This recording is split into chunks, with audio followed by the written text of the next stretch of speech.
Sir, आता तुम्ही बैठक घेतली, काय नेमकं निर्णय केलेला आहे, काय निर्णय घेतलेला आहे? मुख्यमंत्री माझी लाडकी बहीण योजना आम्ही जाहीर केली सरकारने आणि त्यामुळे सर्व आमच्या बहिणी जिल्हाधिकारी तहसीलदार कार्यालयावर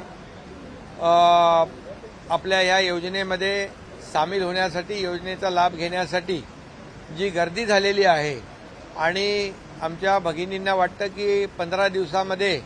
आम्ही जर ते निकष आणि पात्रता पूर्ण केली नाही, आम्ही नोंद केली नाही तर आम्हाला लाभ मिळणार नाही, असा जो काही गैरसमज पसरलेला आहे महाराष्ट्रातल्या आमच्या बहिणींच्या मनामध्ये, तो आज आम्ही बैठकी घेऊन दूर केलेला आहे। ही योजना जी आहे त्याचे जे काही प्रक्रिया आहे त्याची मुदत 31